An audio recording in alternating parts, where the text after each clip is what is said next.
ನಮಸ್ಕಾರ ಕದಂಬ ನ್ಯೂಸ್ಗೆ ಸ್ವಾಗತ. ನಾನು ಸೋನಿಕಾ ಸುದೇಶ್. ಮೊದಲಿಗೆ ಮುಖ್ಯಾಂಶಗಳು.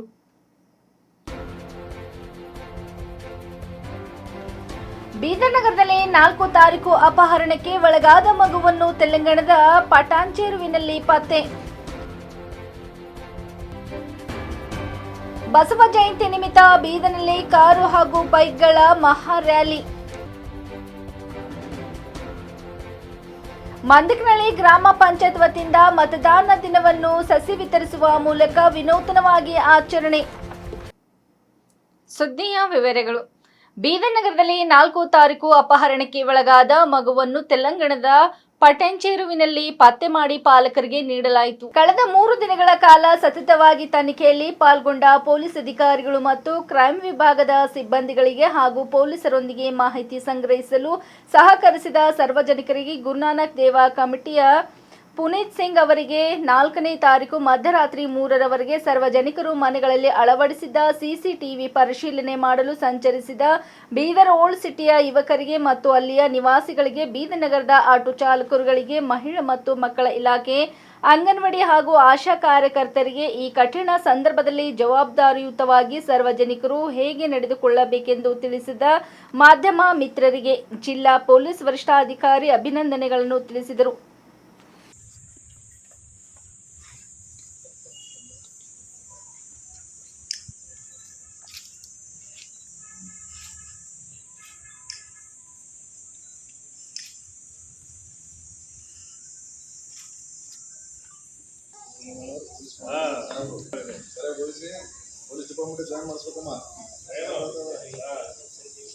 ರಲ್ಲಿ 4ನೇ ತಾರೀಕು ನಯಾ ಕಮಾನ್ ಬಳಿಯಲ್ಲಿ ಒಬ್ಬ ಅಪ್ರಾಪ್ತ ಮಗುವನ್ನ 1.5 ವರ್ಷದ ಮಗುವನ್ನ ಒಬ್ಬ ಮಹಿಳೆ ಅಪಹರಿಸಿಕೊಂಡು ಹೋಗಿರುವಂತಹ ಬಗ್ಗೆ ದೂರು ಬಂದ ಮೇರೆಗೆ ನಗರ ಪೊಲೀಸ್ ಠಾಣೆಯಲ್ಲಿ ಅಪಹರಣದ ಪ್ರಕರಣವನ್ನು ದಾಖಲು ಮಾಡಲಾಗಿತ್ತು.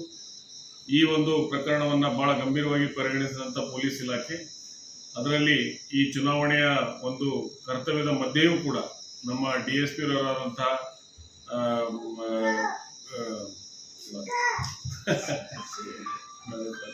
ಕಟ್ ಮಾಡಿ ತಗೊಳ್ಳಿ, ನಮ್ಮ DSP ಅವರಾದಂತಹ ಶಿವನಗೌಡರು ಮತ್ತು ಇನ್ಸ್ಪೆಕ್ಟರ್ ಆದಂತಹ ಹಿರೇಮಠ್ ಮತ್ತು ಸಂತೋಷ್ ಹಾಗೂ PSI ಅವರಾದಂತಹ ಪ್ರಭಾಕರ್ ಹಾಗೂ ಹುಲಿಯಪ್ಪ ಇವರನ್ನು ಒಳಗೊಂಡಂತಹ ಸುಮಾರು 30 ಸಿಬ್ಬಂದಿಯ ಕ್ರೈಮ್ ನುರಿತ ಸಿಬ್ಬಂದಿಗಳ ತಂಡವನ್ನು ಇದರಲ್ಲಿ ನಾವು ನಿಯೋಜನೆ ಮಾಡಿದ್ವಿ.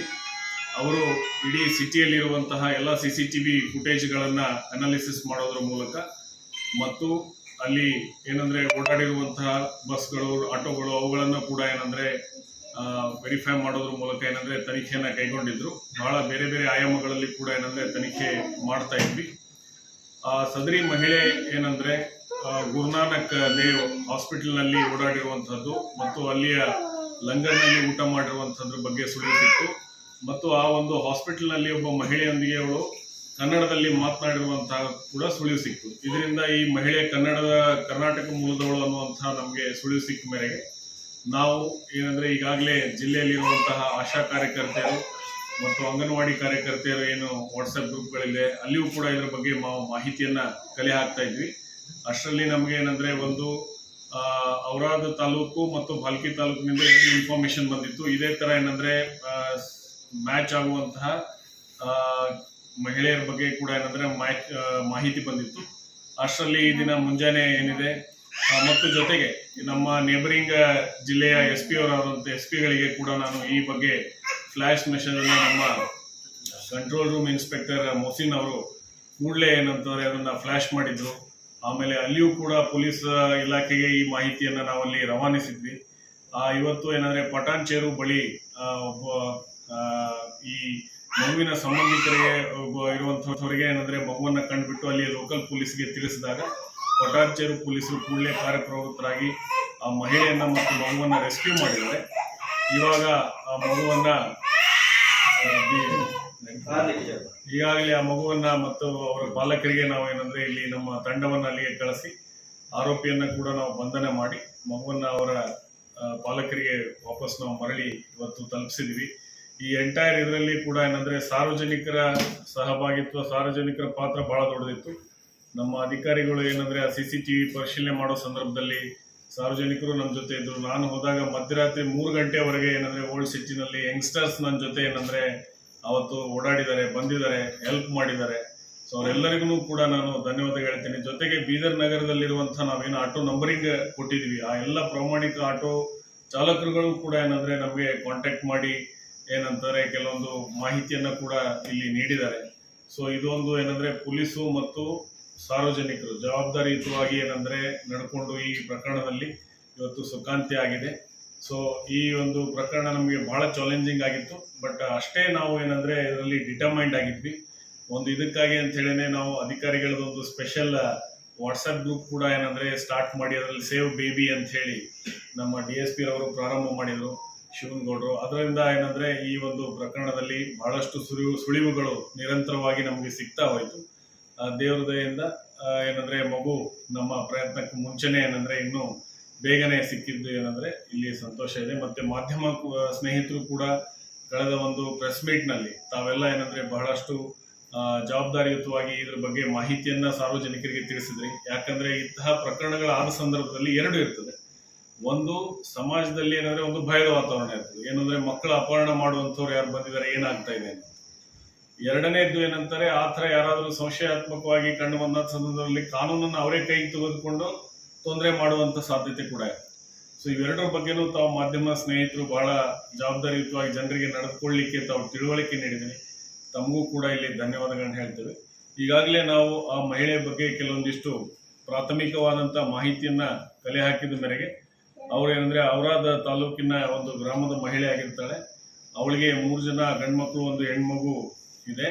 ಸೊ ಅವರು ಕೂಡ ಏನಂದ್ರೆ ಅಲ್ಲಿ ಒಬ್ಬ ಊರಲ್ಲಿ ಕೆಲಸ ಮಾಡ್ತಾನೆ, ಇನ್ನಿಬ್ರು ಹೈದರಾಬಾದ್ನಲ್ಲಿ ಕೆಲಸ ಮಾಡ್ತಾರೆ ಅಂತ ತಿಳಿದು ಬಂದಿದೆ. ಇವಳು ಏನಂದ್ರೆ ಇವಳು ಮಗಳನ್ನ ಇಲ್ಲಿ ಬೀದರ್ನ ಮೀರಾಗನ್ ಬಳಿಯಲ್ಲಿ ಮದುವೆ ಮಾಡಿ ಕೊಟ್ಟಿರ್ತಾಳೆ. ಮಗಳು 2 ವರ್ಷದ ಹಿಂದೆ ತೀರೋಗಿದ್ದಾಳೆ.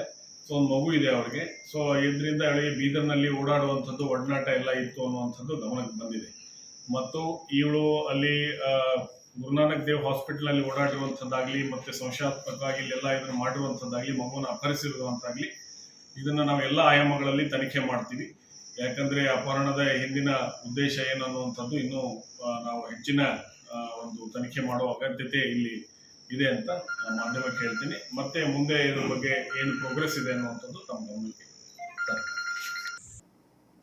ಕರ್ನಾಟಕದ ಸಾಂಸ್ಕೃತಿಕ ನಾಯಕ ಬಸವಣ್ಣನವರ ಜಯಂತಿ ಪ್ರಯುಕ್ತ ಬಸವ ಜಯಂತಿ ಉತ್ಸವ ಸಮಿತಿ ವತಿಯಿಂದ ಬೀದರ್ ನಗರದಲ್ಲಿ ಕಾರು ಹಾಗೂ ಬೈಕ್ಗಳ ಮಹಾ ರ್ಯಾಲಿ ನಡೆಯಿತು. ಬಸವ ಭಕ್ತರು, ಬಸವ ಅನುಯಾಯಿಗಳು ಹಾಗೂ ಸಾರ್ವಜನಿಕರು ಪ್ರಖರ ಬಿಸಿಲಲ್ಲೇ ಕಾರು ಹಾಗೂ ಬೈಕ್ಗಳಲ್ಲಿ ಉತ್ಸಾಹದಿಂದ ರ್ಯಾಲಿಯಲ್ಲಿ ಪಾಲ್ಗೊಂಡರು. ರ್ಯಾಲಿ ಉದ್ದಕ್ಕೂ ಶಟಸ್ಥಲ ಧ್ವಜಗಳು ರಾರಾಜಿಸಿದವು. ಬಸವ ಜಯ ಘೋಷಗಳು ಮುಗಿಲು ಮುಟ್ಟಿದವು. ನಗರದ ಮನ್ನಳ್ಳಿ ರಸ್ತೆಯಲ್ಲಿ ಇರುವ ಕರ್ನಾಟಕ ಫಾರ್ಮಸಿ ಕಾಲೇಜು ಆವರಣದಿಂದ ಆರಂಭಗೊಂಡ ರ್ಯಾಲಿಯು ಕಿತ್ತೂರು ರಾಣಿ ಚೆನ್ನಮ್ಮ ವೃತ್ತ, ರಾಮ್ ಚೌಕ್, ಬೊಮ್ಮೆಗುಂಡೇಶ್ವರ ವೃತ್ತ, ಬಸವೇಶ್ವರ ವೃತ್ತ, ಮಹಾವೀರ್ ವೃತ್ತ, ಅಂಬೇಡ್ಕರ್ ವೃತ್ತ, ಹರಳಿಯ ವೃತ್ತ, ರೋಟರಿ, ಕನ್ನಡಾಂಬೆ ವೃತ್ತ, ನೆಹರು ಕ್ರೀಡಾಂಗಣ, ಮಡಿವಾಳ ಮಾಚಿದೇವ ವೃತ್ತ, ಕೇಂದ್ರ ಬಸ್ ನಿಲ್ದಾಣ, ಪಾಪನಾಶ್ ಗೇಟ್, ಪ್ರತಾಪ್ ನಗರ ಮೂಲಕ ಹಾಯ್ದು ನೌಬದ್ಗೆ ತಲುಪಿತು. ಅಲ್ಲಿಯ ಬಸವೇಶ್ವರ ವೃತ್ತದಿಂದ ಮರಳಿ ಪಾಪನಾಶ್ ದೇಗುಲಕ್ಕೆ ಬಂದು ಸಮಾರೋಪಗೊಂಡಿತು. ರ್ಯಾಲಿಯಲ್ಲಿ ಪಾಲ್ಗೊಂಡವರು ತಲೆ ಮೇಲೆ ಟೊಪ್ಪಿಗೆ, ಕೊರಳಲ್ಲಿ ಸ್ಕಾರ್ಫ್ ಧರಿಸಿದರು. ಕಾರು, ಬೈಕ್ಗಳಿಗೆ ಬಸವಣ್ಣನವರ ಚಿತ್ರ ಅಂಟಿಸಲಾಗಿತ್ತು. ಶಟಸ್ಥಲ ಧ್ವಜಗಳನ್ನು ಕಟ್ಟಲಾಗಿತ್ತು. ತೆರೆದ ವಾಹನದಲ್ಲಿ ಬಸವಣ್ಣನವರ ಭಾವಚಿತ್ರ ಇಡಲಾಗಿತ್ತು. ಬೈಕ್ಗಳು ಮುಂಚೂಣಿಯಲ್ಲಿದ್ದರೆ ಕಾರುಗಳು ಅವುಗಳ ಹಿಂದೆ ಇದ್ದವು. ಪಾಪನಾಶ್ ದೇಗುಲದ ಪರಿಸರದಲ್ಲಿ ರ್ಯಾಲಿಯಲ್ಲಿ ಪಾಲ್ಗೊಂಡವರಿಗೆ ಪ್ರಸಾದ ವ್ಯವಸ್ಥೆ ಮಾಡಲಾಗಿತ್ತು.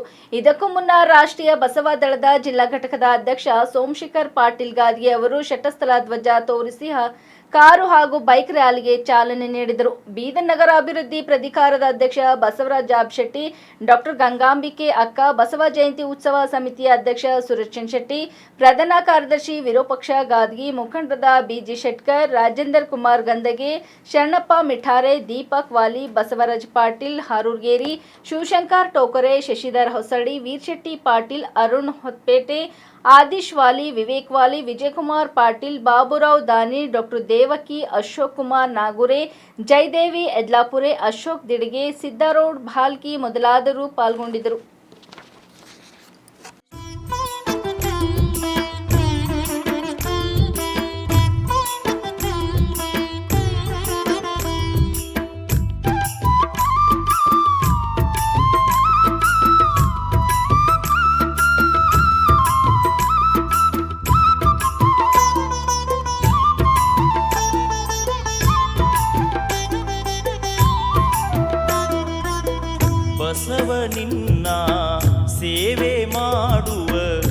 ಬಸವನಿನ್ನ ಸೇವೆ ಮಾಡುವ ಮನವಯನಗೆ ನೀಡಯ್ಯ ಮನವಯನಗೆ ನೀಡಯ್ಯ ಭಾವ ತುಂಬಿ ವಚನ ಹಾಡುವ ಭಾವ ತುಂಬಿ ವಚನ ಹಾಡುವ ಗುಣವಯನಗೆ ಹರಿಸಯ್ಯ ಗುಣವಯನಗೆ ಹರಿಸಯ್ಯ ಬಸವನಿನ್ನ ಸೇವೆ ಮಾಡುವ ಬಸವನಿನ್ನ ಸೇವೆ ಮಾಡುವ ಮನವಯನಗೆ ನೀಡಯ್ಯ ಮನವಯನಗೆ ನೀಡಯ್ಯ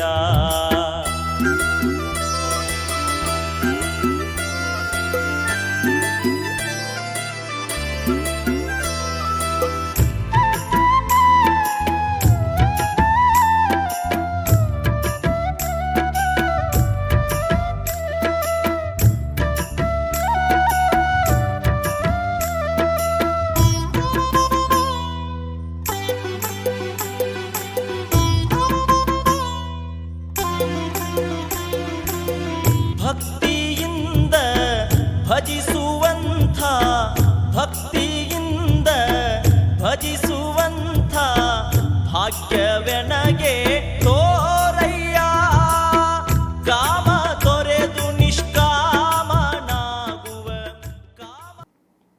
ಮತದಾನ ಮಾಡಿದ ಮತದಾರರಿಗೆ ಸಸಿ ವಿತರಿಸುವ ಮೂಲಕ ಪ್ರಜಾಪ್ರಭುತ್ವದ ಹಬ್ಬವಾದ ಮತದಾನ ದಿನವನ್ನು ವಿನೂತನವಾಗಿ ಆಚರಿಸುವ ಮೂಲಕ ಮಂದಕನಹಳ್ಳಿ ಗ್ರಾಮ ಪಂಚಾಯತ್ ಗಮನ ಸೆಳೆದಿದೆ. ಬೀದರ್ ತಾಲೂಕಿನ ಮಂದಕನಹಳ್ಳಿ ಗ್ರಾಮ ಪಂಚಾಯತಿಯಲ್ಲಿ ನಿರ್ಮಿಸಿರುವ ವಿಶೇಷ ಮತದಾನ ಕೇಂದ್ರದಲ್ಲಿ ಮತದಾನ ಮಾಡದ ಮೊದಲ 50 ಜನರಿಗೆ ಗೌತಮರಳಿ ಕಾರ್ಯನಿರ್ವಾಹಕ ಅಧಿಕಾರಿ ಅವರಿಂದ ಸಸಿಗಳನ್ನು ವಿತರಣೆ ಮಾಡಲಾಯಿತು. ಪ್ರಜಾಪ್ರಭುತ್ವದ ಉಳಿವಿಗೆ ಮತದಾನ ಎಂಬುದು ಎಷ್ಟು ಮುಖ್ಯವೋ ನಮ್ಮ ಪರಿಸರದ ಉಳಿವಿಗೆ ಗಿಡ ಮರಗಳನ್ನು ಬೆಳೆಸುವ ಅಷ್ಟೇ ಮುಖ್ಯವಾಗಿದೆ. ಆದ್ದರಿಂದ ಇಂತಹ ವಿನೂತನ ಕಾರ್ಯಕ್ರಮವನ್ನು ನಮ್ಮ ಗ್ರಾಮ ಪಂಚಾಯತ್ ವತಿಯಿಂದ ಹಮ್ಮಿಕೊಳ್ಳಲಾಗಿದೆ ಎನ್ನುತ್ತಾರೆ ಮಂದಕನಹಳ್ಳಿ ಗ್ರಾಮ ಪಂಚಾಯಿತಿ ಅಭಿವೃದ್ಧಿ ಅಧಿಕಾರಿ ದೇವಪ್ಪ. ಇದೇ ಸಂದರ್ಭದಲ್ಲಿ ಮಂದಕನಹಳ್ಳಿಯ ಮತಗಟ್ಟೆ ಕೇಂದ್ರಗಳಲ್ಲಿ ಚುನಾವಣಾ ಕರ್ತವ್ಯ ನಿರ್ವಹಿಸುತ್ತಿರುವ ಸಿಬ್ಬಂದಿಗಳಿಗೆ ಸನ್ಮಾನಿಸಲಾಯಿತು. ಚುನಾವಣಾ ನೋಡಲ್ ಅಧಿಕಾರಿ ಡಾಕ್ಟರ್ ಗೌತಮರಳಿ, ಗ್ರಾಮ ಪಂಚಾಯತ್ ಸಿಬ್ಬಂದಿಗಳು ಉಪಸ್ಥಿತರಿದ್ದರು. ಬೆಂಗಳೂರು ಕರ್ನಾಟಕ ಸರ್ಕಾರ ಪಠ್ಯಕ್ರಮದ 2024ನೇ ಸಾಲಿನ SSLC ಪರೀಕ್ಷೆ 1ರ ಫಲಿತಾಂಶ ನಾಳೆ ಮೇ 9ರಂದು ಪ್ರಕಟವಾಗಲಿದೆ. ವಿದ್ಯಾರ್ಥಿಗಳು krresults.nic.in ಜಾಲತಾಣದಲ್ಲಿ ನಾಳೆ ಬೆಳಗ್ಗೆ 10:30ರ ನಂತರ ಫಲಿತಾಂಶ ವೀಕ್ಷಿಸಬಹುದು ಎಂದು ಕರ್ನಾಟಕ ಶಾಲಾ ಪರೀಕ್ಷೆ ಮತ್ತು ಮೌಲ್ಯ ನಿರ್ಣಯ ಮಂಡಳಿ ಪ್ರಕಟಣೆಯಲ್ಲಿ ತಿಳಿಸಿದೆ. ಕರ್ನಾಟಕ ಸರ್ಕಾರದ SSLC ಪರೀಕ್ಷೆ 2024 ಮಾರ್ಚ್ 25ರಿಂದ ಏಪ್ರಿಲ್ 6ರ ನಡುವೆ ನಡೆಯಿತು. ಈ ಬಾರಿ SSLC ಪರೀಕ್ಷೆಗೆ 8.69 ಲಕ್ಷ ವಿದ್ಯಾರ್ಥಿಗಳು ನೋಂದಣಿ ಮಾಡಿಕೊಂಡಿದ್ದು, ಈ ಪೈಕಿ 4.41 ಲಕ್ಷ ಬಾಲಕರು, 4.28 ಬಾಲಕಿಯರಿದ್ದರು. ಇದಲ್ಲದೆ 18,225 ಖಾಸಗಿ ವಿದ್ಯಾರ್ಥಿಗಳು, 41,375 ಪುನರಾವರ್ತಿತ ವಿದ್ಯಾರ್ಥಿಗಳು ಹಾಗೂ 5,424 ವಿಭಿನ್ನ ಸಾಮರ್ಥ್ಯದ ವಿದ್ಯಾರ್ಥಿಗಳು ಕೂಡ ಇವರಲ್ಲೇ ಸೇರಿಕೊಂಡು ಪರೀಕ್ಷೆ ಬರೆದಿದ್ದಾರೆ. ಕರ್ನಾಟಕದ ಒಟ್ಟು 2,750 ಪರೀಕ್ಷೆ ಕೇಂದ್ರಗಳಲ್ಲಿ ವಿದ್ಯಾರ್ಥಿಗಳು ಈ ಸಲದ SSLC ಪರೀಕ್ಷೆ ಬರೆದಿದ್ದರು. ಇಲ್ಲಿವರೆಗೆ ಸುದ್ದಿ ಕೊಟ್ಟಿದ್ದು ನಾನು ಸೋನಿಕಾ ಸುದೇಶ್. ಮುಂದಿನ ಸುದ್ದಿಯೊಂದಿಗೆ ಮತ್ತೆ ಭೇಟಿಯಾಗೋಣ. ವಂದನೆಗಳು.